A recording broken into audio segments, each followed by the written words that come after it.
सुबह के 5:16 बजे शहर की सुनसान सड़क पर हल्की धुंध तैर रही थी और इस शांत माहौल में अकेली चल रही थी आलिया, 28 वर्ष की सरकारी स्कूल टीचर। हल्की आड़ू रंग की कॉटन सूट पहने, कंधे पर बैग, चेहरे पर थकान पर चाल में सादगी। वह धीमे कदमों से रास्ता पार कर रही थी। उसे ऐसा लगा जैसे कोई पीछे से देख रहा हो, पर उसने खुद को संभाला और चलती रही। तभी एक तेज मोटरसाइकिल की आवाज आई और रोहन और कबीर की बाइक उसके बिल्कुल सामने आकर रुकी। दोनों मुस्कुरा रहे थे, लेकिन उनकी मुस्कान में गंदगी और दबंगई थी। रोहन ने हंसकर कहा, मोबाइल निकालते हुए, मैडम एक वीडियो बना ले, ट्रेंड में डाल देंगे। पैरेंथेसिस को परेशान हुई और पीछे नहीं हटी। उसने शांत स्वर में कहा कि कृपया रास्ता छोड़िए। वह आलिया का बैग पकड़ने की कोशिश की। अचानक पीछे से एक बस आई और दोनों लड़के डर कर हट गए। रोहन बाइक स्टार्ट करता हुआ, हमारे पापा एसीपी विक्रम हैं। इफ किसी को बताया तो तुम्हारी नौकरी तो क्या, जिंदगी भी मुश्किल कर देंगे। दोपहर 12:45, इंडियन गवर्नमेंट स्कूल का स्टाफ रूम। आलिया चुपचाप कुर्सी पर बैठी थी, हाथ में पानी की बोतल, आंखें अभी भी डरी हुई थी। पता ही नहीं चला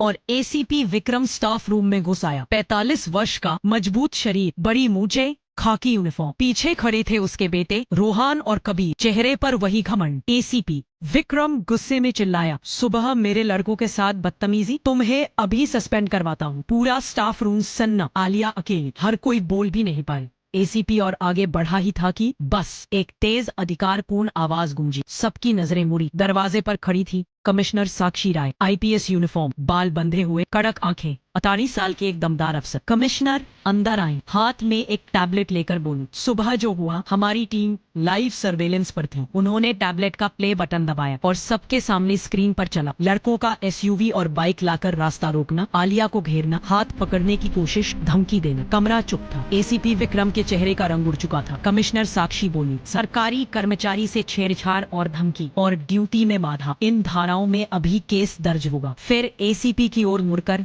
ठंडे स्वर में कहा, और अपने पद का दुरुपयोग करने के लिए आज से निलंबित। एसीपी के होश उड़ गए। रोहन और कबीर को पुलिस ने हथकड़ी लगा दी। दोनों रो रहे थे। आलिया बस चुप थी, पर अब उसके डर की जगह आत्मविश्वास खड़ा था। कुछ देर बाद स्कूल ग्राउंड, पूरे स्कूल की असेंबली लगी थी। बच्चे, टीचर, स्टाफ सभी इकट्ठे थे। कमिश्नर साक्षी मंच पर बोली, ऊपर से बड़ा होने से कोई सही नहीं हो जाता। सच हमेशा सामने आता है और गलत काम करने वाले को उसका अंजाम मिलता ही है। सबने तालियां बजाई। फिर आलिया को मंच पर बुलाया गया। स्कूल ने उसे सम्मान का शॉल पहनाया। बच्चों ने तालियां बजाई और आलिया की आंखें भर आई। अंत, इवनिंग वॉक। शाम के सुनहरे प्रकाश में आलिया उसी सड़क से घर लौट रही थी जहाँ सुबह उसे डराया गया था। अब वही सड़क, वही हवा, वही माहौल, पर आलिया के मन में डर नहीं, एक मजबूत मुस्कान थी। वह आसमान की तरफ देखती है और सोचती है, गलत को चुपचाप सहना गलत से भी बड़ा पाप है और हिम्मत हमेशा सम्मान दिलाती है। धीरे धीरे फ्रेम फेड आउट हो जाता है।